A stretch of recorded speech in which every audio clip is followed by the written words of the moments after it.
नमस्कार, business express में आपका स्वागत है। मैं हूं आपके साथ अंकिता और आइए अब खबरें देखते हैं विस्तार से। दिग्गज ई कॉमर्स कंपनी अमेजॉन बिना हिस्सेदारी खरीदे ही किशोर यानी कि फ्यूचर रिटेल पर नियंत्रण पाने की कोशिश कर रही है। कानूनविदों और विश्लेषकों का कहना है कि 1.5 साल पुराने करार की मदद से अमेजॉन भारतीय खुदरा बाजार के सबसे बड़े अधिग्रहण को रोकना चाहती है। कानूनविदों के मुताबिक रिलायंस और फ्यूचर रिटेल के 24,713 करोड़ रुपए के सौदे को अमेजॉन ने फिलहाल रुकवा भी दिया है। देखा जाए तो अमेजॉन ने सीधे तौर पर फ्यूचर रिटेल में कोई हिस्सेदारी नहीं खरीदी है, बल्कि किशोर यानी की अगुवाई वाली फ्यूचर समूह की अनुषंगी कंपनी फ्यूचर कूपन्स में 49% हिस्सेदारी खरीदी थी।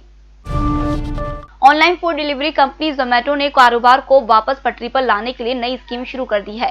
जोमेटो ने बड़े पैमाने पर बुधवार को टेक अवे सर्विस की शुरुआत की है। इस सर्विस के जरिए ग्राहक जोमेटो के ऐप से फूड ऑर्डर कर सकते हैं और खुद ही अपना ऑर्डर पिक कर सकते हैं।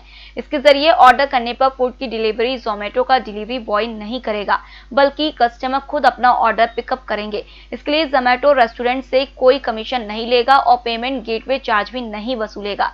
इससे न सिर्फ रेस्टोरेंट्स की बिक्री बढ़ेगी, बल्कि उनका मुनाफा भी बढ़ेगा।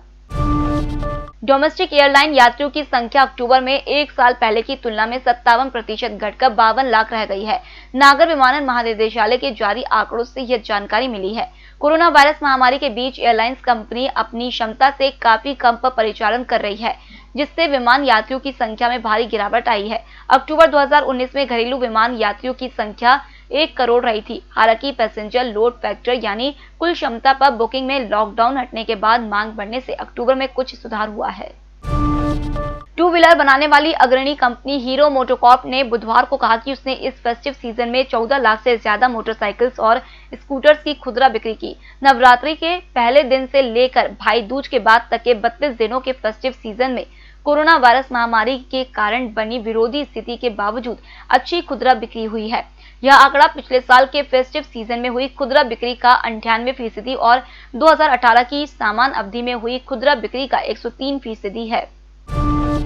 सार्वजनिक क्षेत्र के यूको बैंक ने होम लोन पर ब्याज दर 0.25% घटा दी है। नई दरें बुधवार से प्रभावी हो गई हैं।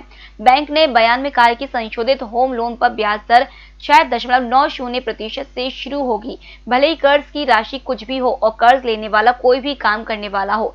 सार्वजनिक क्षेत्र के बैंक को भरोसा है कि वह त्योहार के दौरान अक्टूबर और नवंबर में सूक्ष्म, लघु एवं मझोले उद्यम क्षेत्र के लिए 3,000 करोड़ रुपए के कर्ज देने के लक्ष्य को हासिल करेगा। इसमें से 1,900 करोड़ रुपए कर्ज की मंजूरी पहले ही दी जा चुकी है।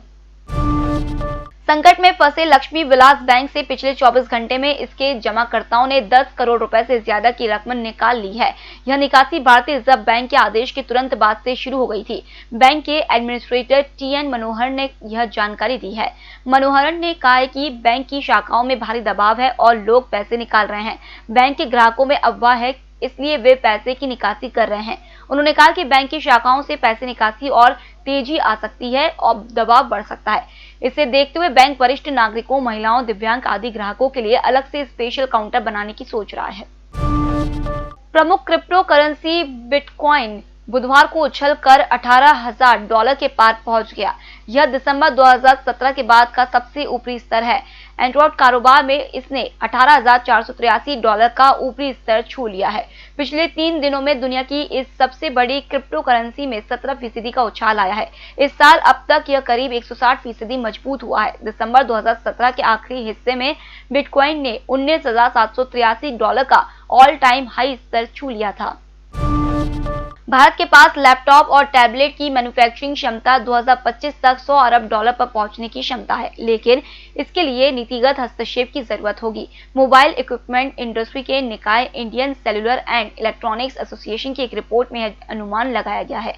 ICA का कहना है कि लैपटॉप और टैबलेट PC के मैन्युफैक्चरिंग के स्तर को बढ़ाकर भारत वैश्विक बाजार में 26% हिस्सेदारी हासिल कर सकता है, जो अभी मात्र 1% है। रिपोर्ट में कहा गया है कि इसके अलावा इससे 5 लाख नए रोजगार के अवसर पैदा होंगे। वहीं इससे 2025 तक कुल मिलाकर $75 अरब की विदेशी मुद्रा और $1 अरब से अधिक का निवेश प्राप्त होगा। फिलहाल इस बुलेटिन में इतना ही। आप बने रहिए EMS टीवी के साथ। नमस्कार। निष्पक्ष, निर्भीक और विश्वसनीय खबरें देखें सिर्फ EMS टीवी पर। डाउनलोड करें EMS न्यूज ऐप।